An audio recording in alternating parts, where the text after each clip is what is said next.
हम वित्तीय प्रशासन पढ़ रहे थे और वित्तीय प्रशासन का एक बहुत महत्वपूर्ण कार्य है बजट। हम पढ़ेंगे बजट प्रक्रिया। बजट प्रक्रिया के 3 भाग माने जाते हैं। पहला बजट का निर्माण, दूसरा बजट की स्वीकृति और तीसरा बजट का क्रियान्वयन।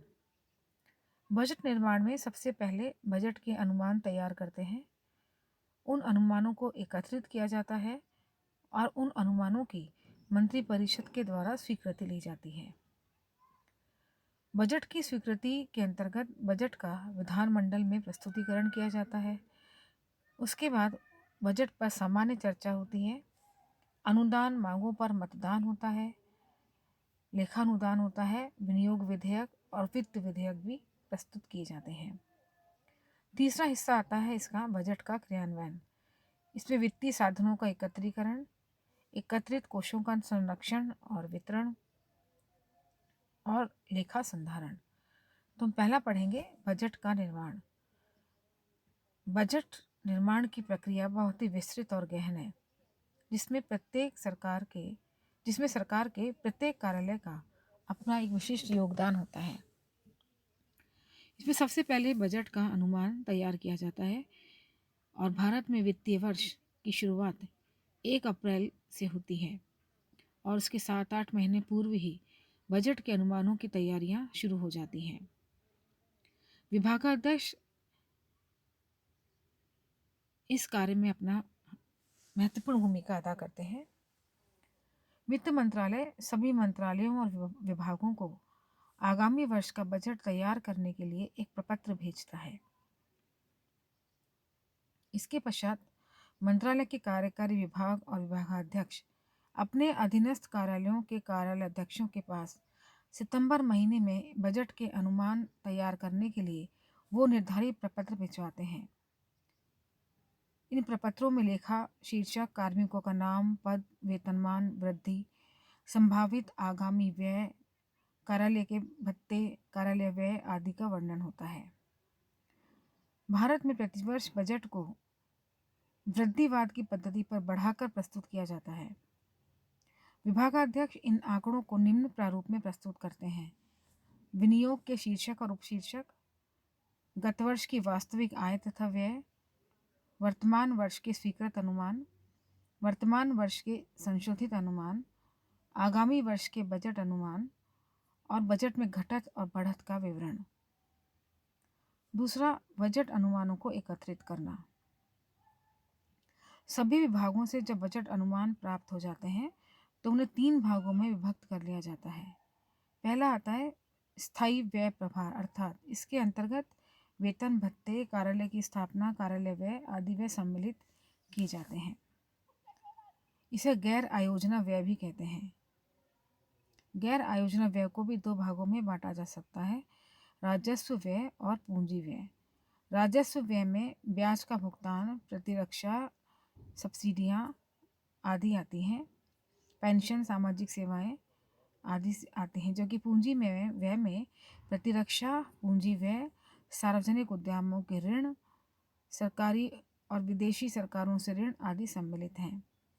दूसरा है प्रवर्तित कार्यक्रम और योजनाएं। इसके अंतर्गत निरंतर हर वर्ष जारी योजनाओं का व्यय सम्मिलित होता है। तीसरा है नए कार्यक्रम। इस भाग में विभागों या सरकारों द्वारा प्रस्तावित नए कार्यक्रमों की अनुमानित व्यय का आकलन किया जाता है। वित्त मंत्रालय का आर्थिक मामलों का विभाग, योजना आयोग तथा अन्य विशेषज्ञ अभिकरणों से परामर्श लेता है, क्योंकि नए कार्यक्रम या प्रस्ताव बजट का बोझ बढ़ाते हैं, जिसका सूक्ष्म परीक्षण आवश्यक होता है। और संबंधित प्रशासनिक विभाग निम्न प्रश्न उस कार्यालय से, उस वित्त मंत्रालय के द्वारा पूछा जाता है कि इस प्रस्तावित व्यय की क्या आवश्यकता है, यदि है तो पूर्व में इसके बिना कैसे काम चलाया करते थे, अन्य प्रकार के खर्चों के संबंध में क्या व्यवस्था है, प्रस्तावित योजना में क्या क्या कार्य होंगे और इसका धन कहाँ से आएगा, इस व्यय के परिणाम स्वरूप किसको धन का अभाव तुरंत अनुभव होगा, क्या नए विकास कार्य इस व्यय को अनावश्यक बना सकते हैं आदि। फिर आता है मंत्रिपरिषद के द्वारा स्वीकृति। वित्त मंत्रालय द्वारा तैयार बजट अनुमानों के प्रत्येक भाग और मद पर मंत्री परिषद में चर्चा होती है।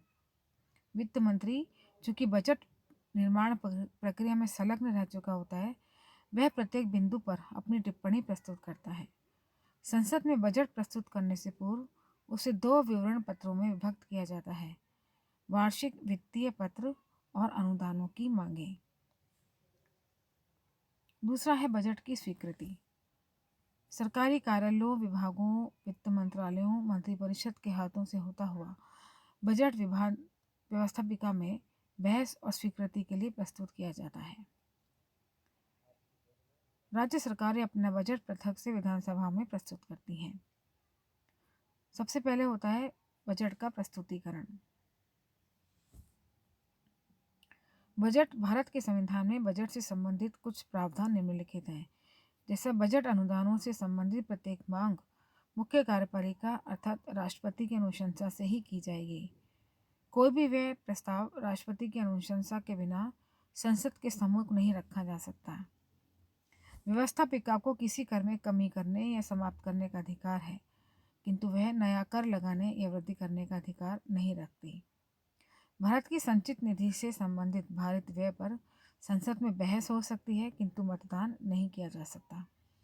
संचित निधि पर भारित व्यय इस प्रकार है, जिसमें राष्ट्रपति के वेतन भत्ते, दोनों सदनों पदाधिकारियों के वेतन भत्ते, उच्चतम न्यायालय, उच्च न्यायालय के न्यायाधीशों के वेतन, महालेखा परीक्षक के वेतन आदि से संबंधित होता है। विनियोग विधेयक में संसद की ओर से कोई संशोधन नहीं किया जा सकता जिससे किसी अनुदान का उद्देश्य या किसी व्यय की राशि में परिवर्तन हो जाए। वित्त विधेयक और धन विधेयक के संबंध में लोकसभा को अधिक अधिकार प्राप्त है। दोनों विधेयक पहले लोकसभा में राष्ट्रपति की अनुमति से पेश किए जाते हैं। राज्यसभा वित्त विधेयक को 14 दिन में लौटाने के लिए बाध्य है।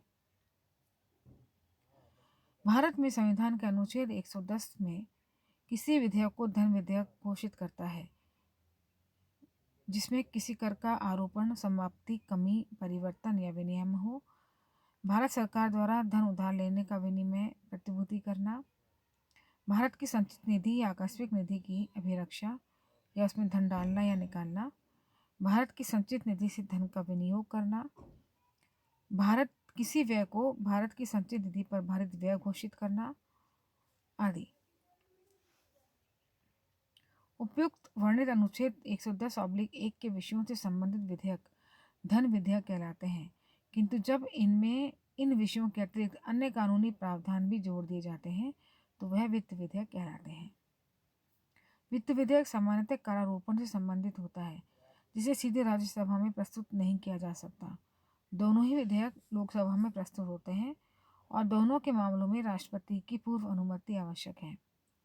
अन्य मामलों में वित्त विधेयक सामान्य विधेयक है। धन विधेयक को राज्यसभा 14 दिन रोक सकती है। उसकी सिफारिश लोकसभा स्वीकार या अस्वीकार कर सकती है। राष्ट्रपति भी धन विधेयक को स्वीकृति देने में बाध्य है, पुनर्विचार हेतु नहीं लौटा सकता। वित्त विधेयक के संबंध में राज्यसभा अस्वीकृति संशोधन का अधिकार रखती है यदि विधेयक राष्ट्रपति की पूर्व अनुमति से प्रस्तुत नहीं हुआ हो। फिर आता है बजट पर सामान्य चर्चा। भारत के संविधान में बजट से संबंधित कुछ प्रावधान इस प्रकार हैं। बजट अनुदानों से संबंधित प्रत्येक मांग मुख्य कार्यपालिका अर्थात राष्ट्रपति के अनुशंसा से ही की जाएगी। व्यवस्थापिका को किसी कर में कमी या करने या समाप्त करने का अधिकार है, किंतु वो नया कर लगाने या वृद्धि करने का अधिकार नहीं रख सकती।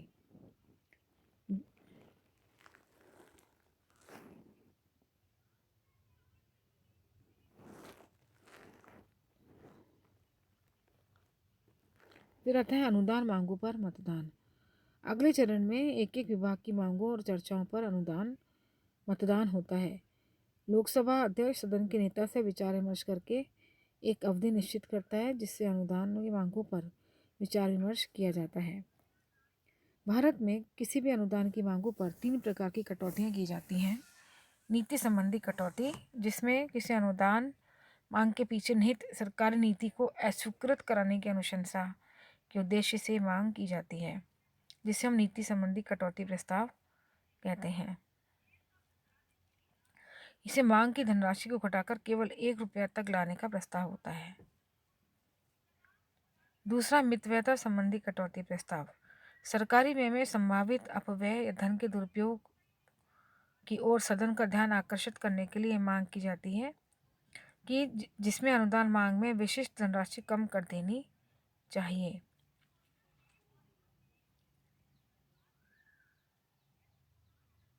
तीसरा, प्रतीकात्मक कटौती। सरकार का ध्यान किसी विशेष समस्या की ओर आकर्षित करने के लिए संबंधित अनुदान मांग में से 100 रुपये की कटौती प्रस्ताव किया जाता है, जिसे हम प्रतीकात्मक कटौती प्रस्ताव कहते हैं। फिर होता है मतदान। 26 दिन तक बहस चर्चा के बाद निर्धारित दिन 5:30 बजे मतदान का कार्य प्रारंभ हो जाता है। फिर आता है लेखा अनुदान। संविधान के अनुच्छेद 116 के अंतर्गत ये प्रावधान है कि संसद बजट प्रक्रिया पूर्ण होने से पूर्व ही वित्तीय वर्ष के प्रथम 2 माह के लिए कार्यपालिका को अग्रिम अनुदान स्वीकृत कर व्यय करने की अनुमति प्रदान करती है, जिसे वोट ऑन अकाउंट या लेखा अनुदान कहा जाता है। विनियोग विधेयक। अनुच्छेद 110 के अनुसार भारत की संचित निधि से कोई भी धनराशि बिना विधि द्वारा विनियोजन के नहीं निकाली जा सकती। अतः सभी अनुदान मांगों पर मतदान हो जाने के पश्चात संपूर्ण व्यय अनुमानों को विनियोग विधेयक में प्रस्तुत किया जाता है। वित्त विधेयक। संविधान के अनुच्छेद 265 के अनुसार बिना कानूनी प्राधिकार के न तो कोई कर लगाया जा सकता है और न ही वसूला जा सकता है। व्यय करने के लिए आवश्यक धनराशि नए कर लगाकर पुराने करों की वृद्धि करके जुटाया जाता है। जहाँ विनियोग विधेयक में बहस के दौरान कोई परिवर्तन नहीं किया जाता। करों से संबंधित प्रस्ताव ही वित्त विधेयक कहलाते हैं, जो कि लोकसभा में प्रस्तुत होते हैं। वित्त विधेयक राज्यसभा को भेजा जाता है। लोकसभा की स्वीकृति के बाद वित्त विधेयक राज्यसभा को भेजा जाता है, जो 14 दिन के अंदर लौटाने के लिए बाध्य है। राष्ट्रपति की स्वीकृति के पश्चात यह अधिनियम का रूप ले लेता है और सरकार को राजस्व वसूलने का अधिकार प्राप्त हो जाता है। अंतिम रूप से आए हुए अनुमानों को सरकार विभिन्न शीर्षकों के माध्यम से प्रकाशित करती है, जो देश की संपूर्ण वित्तीय स्थिति का एक रेखा चित्र होता है। ये शीर्षक इस प्रकार है: राजस्व की प्राप्तियाँ, राजस्व व्यय, राजस्व का घाटा, पूंजी प्राप्ति, ऋण की वसूली, ऋण अन्य दायित्व, पूंजी व्यय, कुल प्राप्तियाँ, कुल व्यय, बजट घाटा, वित्तीय घाटा आदि।